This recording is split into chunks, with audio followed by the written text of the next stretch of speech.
BNP chairperson Begum Khaleda জিয়ার শারীরিক অবস্থার অবনতি হচ্ছে জানিয়ে বিএনপি নেতারা আবারও তাকে দ্রুত বিদেশে পাঠানোর দাবি জানিয়েছেন। বিদেশে চিকিৎসার দাবিতে রাজধানীতে লিফলেট বিতরণ করেন তারা। একই দাবিতে মানববন্ধন করেছে সাংবাদিক সংগঠনের একাংশ। এদিকে কাল বিভাগীয় শহরে সমাবেশের ডাক দিয়েছে দলটি। হাসপাতালে চিকিৎসাধীন বেগম খালেদা জিয়ার বিদেশে চিকিৎসার দাবিতে সোমবার রাজধানীতে লিফলেট বিতরণ করেছে বিএনপি। শান্তিনগর সহ বেশ কয়েকটি স্থানে জনসাধারণের মাঝে লিফলেট দেন বিএনপি নেতারা। এ সময় দলের সিনিয়র যুগ্ম মহাসচিব রুহুল কবির রিজভী বলেন, লিভারে রক্তক্ষরণের কারণে বেগম জিয়ার অবস্থা আশঙ্কাজনক। দ্রুত বিদেশে নিয়ে চিকিৎসা না হলে বেগম জিয়ার মৃত্যু ঝুঁকি বাড়ছে। এই অবস্থায় সরকারকে মানবিক দিক বিবেচনার আহ্বান জানান তিনি। জীবন মৃত্যুর সন্ধিক্ষণের মধ্যে আছেন। আমরা আশা করছি যে অবশ্যই দেশনেত্রী বেগম খালেদা জিয়াকে মুক্তি দিয়ে তাকে উন্নত চিকিৎসার জন্য বিদেশে পাঠানো হবে। এদিকে বেগম খালেদা জিয়াকে বিদেশে চিকিৎসার অনুমতি দেওয়ার দাবিতে জাতীয় প্রেস ক্লাবের সামনে মানববন্ধন করেছে ঢাকা সাংবাদিক ইউনিয়ন ও বাংলাদেশ ফেডারেল সাংবাদিক ইউনিয়নের একাংশ। মানববন্ধনে বেগম জিয়াকে বিদেশে চিকিৎসার সুযোগ দিতে সরকার প্রধানের প্রতি অনুরোধ জানিয়েছেন তারা। বেগম খালেদা জিয়াকে অবিলম্বে মুক্তি দিন, তার বিদেশে যাতে চিকিৎসা নিতে পারেন সেই ব্যবস্থা করুন। তার স্বাস্থ্যগত যে অবস্থা, সেই অবস্থায় তাকে মুক্তি দিয়ে উন্নত চিকিৎসার জন্য বিদেশে পাঠানোর দাবিতে দাঁড়িয়েছে। বেগম জিয়ার মুক্তির দাবিতে মঙ্গলবার নয়াপল্টনে মহাসমাবেশ করার বিষয়ে ঢাকা মেট্রোপলিটন পুলিশ কমিশনারকে অবহিত করেছে বিএনপি। কেন্দ্রীয়ভাবে পল্টন বিএনপি কার্যালয়ের সামনে এই জনসভাটা আমরা করার জন্য সিদ্ধান্ত গ্রহণ করেছি এবং প্রশাসনকে আমরা আমাদের অবহিতকরণ চিঠি দিয়েছি। আমরা আশাবাদী যে তাদের সহযোগিতা পাব। লিভার সিরোসিস প্রাথমিক পর্যায় থেকে মারাত্মক রূপ নিলেই দেখা দেয় পরিপাকতন্ত্রে রক্তক্ষরণের প্রবণতা। লিভার বিশেষজ্ঞরা বলছেন, বেগম জিয়ার অবস্থা যদি এমনই হয় তবে দরকার দ্রুত অভিজ্ঞ চিকিৎসকের পরামর্শ নেওয়া। সেক্ষেত্রে টিপসের যে পরামর্শ তার বিশেষজ্ঞ প্যানেল দিয়েছে তা দেশে সম্ভব না হলেও ইউরোপ আমেরিকার পাশাপাশি এই চিকিৎসা ব্যবস্থা আছে সিঙ্গাপুর ও ভারতেও। রাশেদ লিমনের রিপোর্ট। এটা হচ্ছে লিভার সিরোসিসের একটা অ্যাডভান্স স্টেজ, যেটাকে আমরা বলি যে লিভার সিরোসিসের পরে যদি ফেলিওর হয়, মানে ডিকম্পেনসেটেড লিভার সিরোসিস। রক্তবন্ধ প্রিভেন্ট করার জন্য করছি, যেমন আমরা ইভিএল করছি, গ্লু ইঞ্জেকশন করছি, কিংবা আমরা এপিসি করছি, সেগুলো রক্তবমি হওয়ার পরও আমরা করতে পারি। যার হার্টের কোনো সমস্যা নেই তারও কিন্তু টিপস করার পরে কার্ডিয়াক অ্যারিথমিয়া হতে পারে, অর্থাৎ হার্ট আনকন্ট্রোল বিট করে হার্ট বন্ধ হয়ে যেতে পারে, তার কার্ডিও পালমোনারি ফেইলিয়ার ডেভেলপ করতে পারে। বাংলাদেশে এটা এখন পর্যন্ত শুরু করা যায়নি, যেটা আমাদের পার্শ্ববর্তী দেশ ভারত বলেন, সিঙ্গাপুর বলেন, এসব দেশে অনেক বেশি প্র্যাকটিস হয়েছে। এদিকে ওমিক্রনের কারণে আসন্ন এইচএসসি পরীক্ষা বন্ধ হবে না। স্বাস্থ্যবিধি মেনেই পরীক্ষা হবে বলে জানিয়েছেন শিক্ষামন্ত্রী ডাক্তার দীপু মনি। দুপুরে রাজধানীর নবাবগঞ্জে আলোচনা সভায় একথা জানান মন্ত্রী। এইচএসসির পরীক্ষা শুরু হচ্ছে, উচ্চ মাধ্যমিকের পরীক্ষা শুরু হচ্ছে 2রা ডিসেম্বর থেকে 30শে ডিসেম্বর পর্যন্ত পরীক্ষা চলবে। এইচএসসি পরীক্ষা অত্যন্ত শান্তিপূর্ণ সুষ্ঠুভাবে স্বাস্থ্যবিধি মেনে আমরা নিতে পারবো, এ ব্যাপারে আমরা পূর্ণ আশাবাদী। এর পুরো সাফল্য নির্ভর করবে আমাদের সকলের সদিচ্ছার উপরে। প্রথমবারের মতো 6টি স্টেশনে পরীক্ষামূলক চলাচল করল স্বপ্নের মেট্রো রেল। দুপুরে উত্তরার দিয়াবাড়ি থেকে মিরপুর 10 পর্যন্ত আসে একটি ট্রেনের সেট। কর্তৃপক্ষ বলছে জুনের মধ্যেই 15টি সেট ট্রেন চলাচল করবে ডিপোতে। ঢাকার বুকে চলছে মেট্রো রেল। একটু একটু করে বাস্তবে রূপ নিচ্ছে আধুনিক যোগাযোগ ব্যবস্থার স্বপ্ন। এরই অংশ হিসেবে সোমবার দুপুরে 6টি স্টেশনে হয় পারফরম্যান্স টেস্ট। এখন পর্যন্ত এটি মেট্রো রেলের সর্বোচ্চ দূরত্ব অতিক্রম। এর আগে পল্লবী পর্যন্ত ট্রায়াল হলেও এবারই প্রথম মিরপুর 10-এ এসে থামে মেট্রো রেল। চোখের সামনে স্বপ্ন পূরণের সারথি হয়েছেন উৎসুক জনতা। স্বপ্নের এমন বাস্তবায়নে উচ্ছ্বসিত তারা। টিভিতে দেখছি মাঝে মাঝে উত্তরার দিক দিয়ে আসছিল, কিন্তু আমি দেখি নাই, সরাসরি এইভাবে দেখি নাই। আমাদের স্বপ্নের মেট্রো রেল এটা। আমাদের পিছের যে ছেলে সন্তানরা আছে তারাও আগামী দিনে আরো ভালো ভবিষ্যৎ দেখবো। এখন অনেক অল্প সময়ে যাইতে পারবে গুলিস্তান। বাংলাদেশের জন্য অনেক বড় ধরনের একটা অ্যাচিভমেন্ট। দিয়াবাড়ি থেকে মতিঝিল পর্যন্ত এই রেল প্রকল্পে রয়েছে 16টি স্টেশন। যদিও আগামী বছর ডিসেম্বরের মেট্রো রেলের বাণিজ্যিক যাত্রা শুরু হবে উত্তরা থেকে আগারগাঁও, অর্থাৎ প্রথম 9টি স্টেশনে। এমআরটি কর্তৃপক্ষ বলছে 7 মাসের মধ্যেই 15টি ট্রেন থাকবে দিয়াবাড়ির ডিপোতে। আমাদের একটা পরিকল্পনা আছে যে এই অর্থ বছরের ভিতরে আমরা প্রায় 15টার মতো যে ট্রেন আছে সেই ট্রেন আমরা নিয়ে আসব। প্রথম ধাপ উত্তরা থেকে আগারগাঁও 2022-এর ডিসেম্বরে হলেও পরের ধাপ আগারগাঁও থেকে মতিঝিল 2023 সালে চালুর পরিকল্পনা আছে কর্তৃপক্ষের। এভাবে পরীক্ষামূলক চলাচল শেষে যাত্রী সেবা শুরু হলে রাজধানী ঢাকার যানজট যেমন অনেকটাই কমে আসবে, তেমনি এই শহরের যোগাযোগ ব্যবস্থায় আসবে আমূল পরিবর্তন। এমনটাই বলছেন এই রেল সংশ্লিষ্টরা।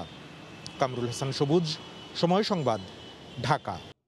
বাংলাদেশে বিনিয়োগের জন্য 30টি সৌদি কোম্পানি প্রস্তুত। নবায়নযোগ্য জ্বালানি সহ বিভিন্ন খাতে বাংলাদেশে বিনিয়োগ করতে চায় দেশটি।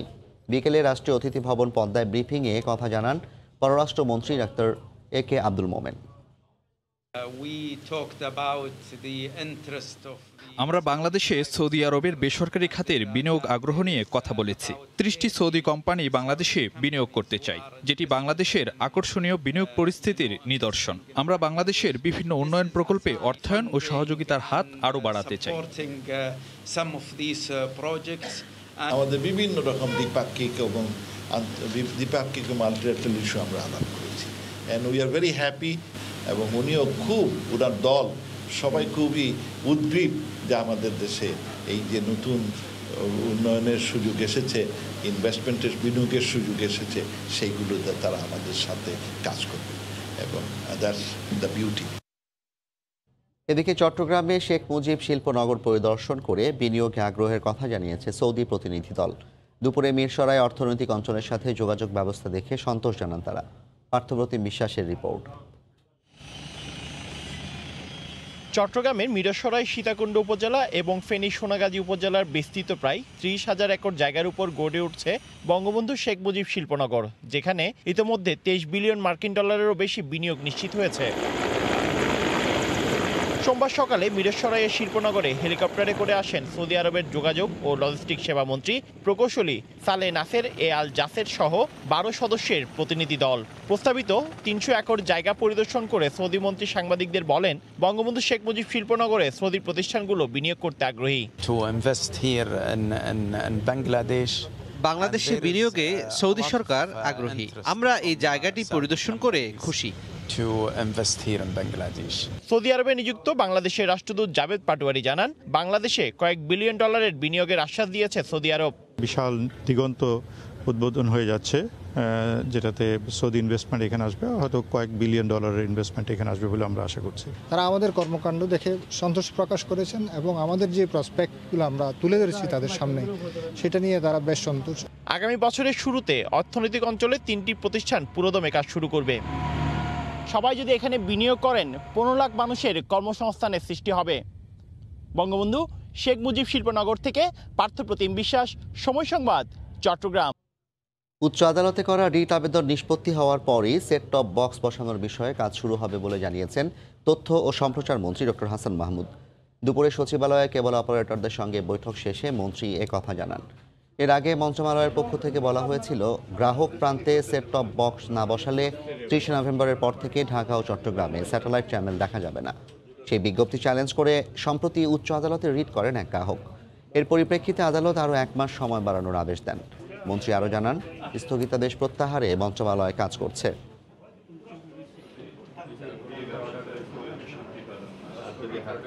আমরা আজকে যেটি আলোচনা করেছি তাদের প্রস্তুতি সম্পর্কে যখন আদেশটা ভ্যাকেট হবে তখন আমরা পুনরায় আবার বসবো এবং পুনরায় আবার বসে সময়টি আমরা কতটুকু বাড়ানো যায়, 1 মাস কি 2 মাস, সেটি আমরা বসে আমরা ঠিক করব। অর্থাৎ গ্রাহক পর্যায়ে প্রস্তুতি সাপেক্ষে আমরা সেটি বাড়াবো। তবে আজকে কতটুকু বাড়ানো প্রয়োজন সেই নিয়ে আসলে আলোচনা হয়নি, যেহেতু আদালতে বিষয়টি বিচারাধীন। তবে ডিজিটালাইজ হওয়া প্রয়োজন এবং সেই লক্ষ্যে সরকার কাজ করছে। আমরা ডিজিটালাইজ করতে বদ্ধপরিকর। দিনের পর দিন গ্যালারিতে পড়ে আছে অসংখ্য ভাঙাচের। আবার স্টেডিয়াম প্রাঙ্গণে নির্মাণ করা হচ্ছে ফ্লাইওভার। বাবার নামে নামকরণ করা স্টেডিয়ামের বর্তমান দশা হতাশ করে জহুর আহমেদ চৌধুরীর সন্তান শরফুদ্দিন আহমেদ চৌধুরীকে। তার আশঙ্কা, দ্রুত সংস্কার কাজ না হলে আন্তর্জাতিক ভেন্যুর মর্যাদা হারাবে চট্টগ্রামের এই স্টেডিয়াম। চট্টগ্রাম থেকে আশরাফুল আলম মামুনের ক্যামেরায় মাকসুম আলম খানের রিপোর্ট। চট্টগ্রাম অঞ্চলে একমাত্র প্রতিষ্ঠিত আন্তর্জাতিক cricket venue Zahur Ahmed Chowdhury stadium. 2006 সাল থেকে এ পর্যন্ত 120টির বেশি আন্তর্জাতিক ম্যাচ অনুষ্ঠিত হয়েছে এখানে, কিন্তু দেশের ক্রিকেটের সঙ্গে ওতপ্রোতভাবে জড়িত ভেন্যুটি পড়ে আছে অবহেলায়। গ্যালারিতে অগণিত ভাঙা চেয়ার, ভাঙা ছাউনির টিন, ওপর থেকে টয়লেটের নোংরা পানি গড়িয়ে পড়ে, ভিআইপি বক্সের লিফট নষ্ট, তার উপর আবার স্টেডিয়াম প্রাঙ্গণে নির্মাণাধীন ফ্লাইওভার। বাবার নামে নির্মিত স্টেডিয়ামের এমন দুরবস্থা দেখে মন কাঁদে প্রয়াত জহুর আহমেদ চৌধুরীর সন্তানের।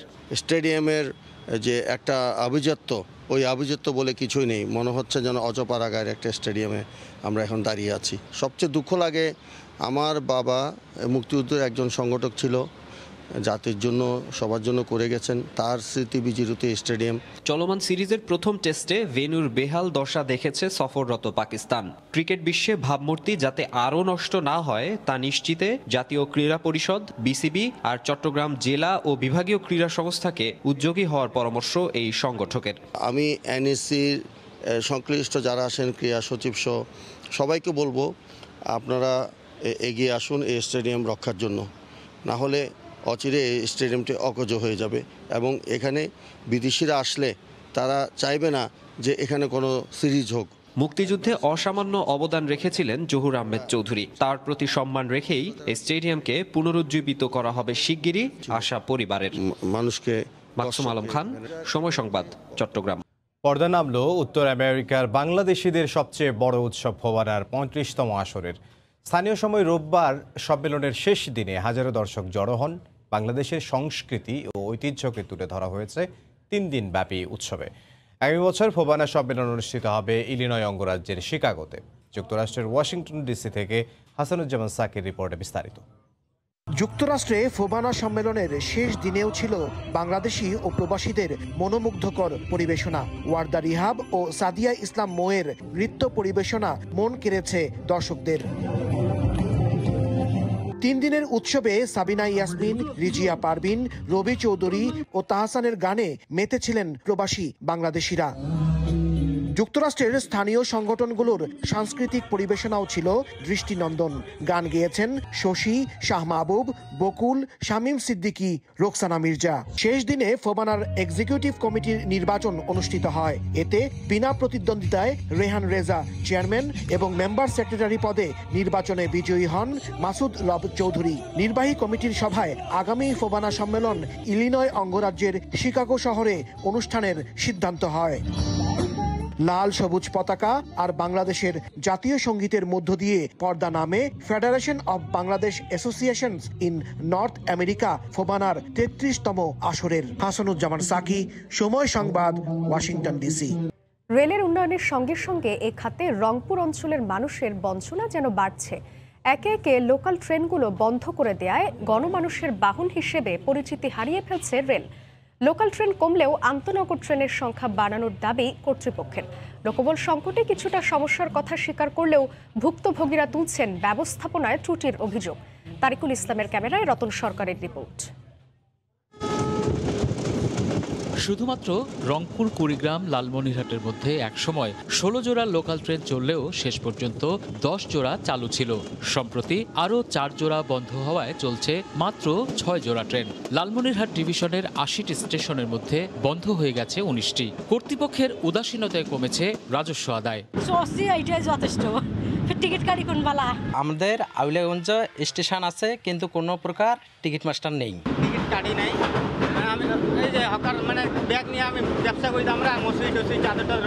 কুড়িগ্রাম, লালমনিরহাট, নীলফামারী, পঞ্চগড় ও দিনাজপুর থেকে 8টি আন্তনগর ট্রেন রাজধানী ঢাকা সহ দক্ষিণাঞ্চলের মধ্যে চললেও রংপুর ঢাকা রুটে চলছে একটি মাত্র আন্তনগর। ব্যবস্থাপনা ও পরিকল্পনায় দুর্বলতার অভিযোগ তুলে ভুক্তভোগীরা বলছেন, বিভাগীয় শহরের সঙ্গে সরাসরি আন্তনগর ট্রেন নেই রাজশাহী, দিনাজপুর, বগুড়া সহ উত্তরবঙ্গের বড় কোনো শহরে। যে লোকাল ট্রেন যেগুলো ছিল এগুলো অধিকাংশই অনেকগুলো বন্ধ করে দেওয়া হচ্ছে। ট্রেনের ব্যবস্থাটা করা হয় রংপুর থেকে, তাহলে এই অঞ্চলের যারা কর্মজীবী মানুষ, যারা ব্যবসায়ী এবং যারা শিক্ষার জন্য বিভিন্ন শহরে যাচ্ছে, তাহলে কিন্তু একটা ভালো যোগাযোগ ব্যবস্থা হয়। লোকাল ট্রেন কমলেও আন্তনগর বাড়ানো হয়েছে বলে দাবি রেলের বিভাগীয় কর্মকর্তার। তবে লোকবল সংকটে ব্যবস্থাপনাগত সংকটের কথা স্বীকার করেন। জনবল হ্রাস পাওয়া একদিকে, আর একদিকে নতুন নতুন ট্রেন কিছু চালু হচ্ছে, ফলে আমাদের মানে সেই চ্যালেঞ্জ মোকাবেলা করে এগুতে আমাদের একটু হিমশিম খেতে হচ্ছে। আমরা তারপর তৎপর রয়েছি, আমাদের যে ট্রেনগুলো বন্ধ রয়েছে সে বন্ধ ট্রেনগুলো কিভাবে সচল করা যায়। তবে এর পেছনে ইঞ্জিন ও বগি সংকটের কথা জানিয়েছে রেলের একাধিক সূত্র। 35টির বেশি লোকোমোটিভ ইঞ্জিনের প্রয়োজনের বিপরীতে 26টি ইঞ্জিন আছে লালমনিরহাট ডিভিশনে। এর মধ্যে অকেজো 3টি আর শক্তি হারানোয় 2টি দিয়ে শুধু চলছে সান্টিং এর কাজ। পাশাপাশি বগি বা কোচেরও রয়েছে তীব্র সংকট। রতন সরকার, সময় সংবাদ, রংপুর। নীলফামারীর সৈয়দপুর পৌরসভার তামান্না মোড় থেকে ওয়াবদা পর্যন্ত 5 কিলোমিটার রাস্তার 4 কিলোমিটারই বেহাল দশা। শহরের গুরুত্বপূর্ণ এই সড়কে 10 মিনিটের রাস্তা পার হতে সময় লাগছে 35 থেকে 40 মিনিট। নীলফামারী থেকে শাকির হোসেন বাদলের তথ্য ও ছবিতে রিপোর্ট। নীলফামারী সদর থেকেই সৈয়দপুর শহরে সরাসরি প্রবেশের একমাত্র এই সড়কটি খানাখন্দে ভরা। প্রতিদিন চরম ভোগান্তির মধ্যে চলাচল করছে হাজারো মানুষ ও যানবাহন। 32 লাখ টাকা ব্যয়ে 2014 সালে সংস্কার হলেও 5 কিলোমিটার গুরুত্বপূর্ণ এই সড়কটির 4 কিলোমিটার রাস্তাই ভাঙাচোরা। এই রাস্তার দুই পাশে 5টি স্কুল ও কলেজ, উপজেলা স্বাস্থ্য কর্মকর্তার কার্যালয়, সৈয়দপুর থানা, রেলওয়ে স্টেশন, রেলওয়ে বিদ্যুৎ সরবরাহ কেন্দ্র সহ ঐতিহাসিক চিনি মসজিদ থাকায় গন্তব্যে পৌঁছাতে চরম দুর্ভোগ পোহাতে হচ্ছে মানুষকে। রেল স্টেশন থেকে ওয়াবদা যাইতে 1 ঘন্টা সময় লাগে। অনেক দুর্ঘটনা ঘটে, 3-4টা অ্যাক্সিডেন্ট প্রতিদিন হতেছে। যাত্রী কষ্ট, আমাদেরও কষ্ট, রেগুলার কষ্ট হচ্ছে। এই রাস্তাটা অনেক বিপজ্জনক, আমাদের রাস্তা পারাপার হতে অনেক ভয় লাগে। আমরা এই রাস্তার দ্রুত সংস্কার চাই, এটা অনেক দিন থেকেই এরকম। রাস্তাটির জনগুরুত্ব বিবেচনায় 28 লাখ টাকা ব্যয় দ্রুত সংস্কারের জন্য ইতোমধ্যে টেন্ডারের সব প্রস্তুতি শেষ হয়েছে বলে জানান মেয়র সহ সংশ্লিষ্টরা। আমরা এখানে 8 কোটি টাকা মূল্যমানের প্রাক্কলন তৈরি করছি, যেটা রাস্তাটা খুব সুন্দরভাবে নতুন করে তৈরি করব। এমজিএসপি প্রকল্পে উক্ত রাস্তাটি 1 নং গুরুত্ব হিসাবে রাখা হয়েছে। প্রায় 8 কোটি টাকা ব্যয়ে রাস্তাটি নতুন করে করা হবে। মরণ ফাঁদে পরিণত হওয়া সড়কটি দিয়ে স্কুল কলেজে যাওয়া আসা শিক্ষার্থী সহ যাত্রীদের চলাচলে সময় লাগছে প্রায় 3 গুণ বেশি। সময় সংবাদ, নীলফামারী। করোনার নতুন ধরন ওমিক্রন ইস্যুতে দক্ষিণ আফ্রিকার ওপর বিভিন্ন দেশের ভ্রমণ নিষেধাজ্ঞা প্রত্যাহারের আহ্বান জানিয়েছেন দেশটির প্রেসিডেন্ট সিরিল রামাফোসা। একই সঙ্গে ধরনটি মোকাবেলায় তার সরকার পদক্ষেপ নিয়েছে বলেও উল্লেখ করেন তিনি। দক্ষিণ আফ্রিকা থেকে মিজানুর রহমান রাসেলের রিপোর্ট। মহামারী করোনার নতুন ধরন ওমিক্রন শনাক্ত হওয়ার পর থেকেই ব্যাপকভাবে আলোচিত দক্ষিণ আফ্রিকা ভাইরাসের এই ভ্যারিয়েন্ট দেখা দেয় আন্তর্জাতিক ভ্রমণ নিষেধাজ্ঞায় নতুন করে নানা বিড়ম্বনায় পড়েছে দেশটির সরকার। আন্তর্জাতিক নিষেধাজ্ঞায় মর্মাহত দেশটির প্রেসিডেন্ট সিরিল রামাফোসা রোববার সন্ধ্যায় জাতির উদ্দেশ্যে দেয়া এক ভাষণে নিষেধাজ্ঞা দেয়ায় বিশ্ব নেতাদের তীব্র সমালোচনা করেন তিনি। একই সঙ্গে এই সিদ্ধান্তকে অমানবিক আখ্যায়িত করে তা প্রত্যাহারের অনুরোধ জানান। আমাদের প্রতিবেশী সহ আন্তর্জাতিক দেশগুলোকে অনুরোধ করব তাদের সিদ্ধান্ত পরিবর্তন করতে। এমন সিদ্ধান্ত আমাদেরকে আরো পিছনে নিয়ে যেতে পারে, এটা একদম অযৌক্তিক। প্রেসিডেন্ট তার ভাষণে ওমিক্রন মোকাবেলার প্রস্তুতির ওপর গুরুত্ব দিয়ে আতঙ্কিত না হওয়ার পরামর্শ দিয়েছেন। একই সঙ্গে ভ্যাকসিনের বুস্টার ডোজ নেয়ার অনুরোধ জানান তিনি। মহামারীর নতুন ধরনটি প্রতিরোধে লকডাউন লেভেল 1-এ সীমাবদ্ধ রেখে স্বাস্থ্য সচেতনতার ওপর গুরুত্ব দিয়েছেন। একই সঙ্গে পাবলিক সমাগম এড়িয়ে চলার পরামর্শ সহ মাস্ক পরা বাধ্যতামূলক করা হয়েছে। করোনার নতুন ভ্যারিয়েন্ট মোকাবেলায় দেশের সকল জনগোষ্ঠীকে ভ্যাকসিনের আওতায় আনতে কার্যকরী পদক্ষেপ সহ ভ্যাকসিন গ্রহীতাদের জন্য পুরস্কার ঘোষণা দিয়েছেন দেশটির সরকার। মিজানুর রহমান রাসেল, সময় সংবাদ, দক্ষিণ আফ্রিকা।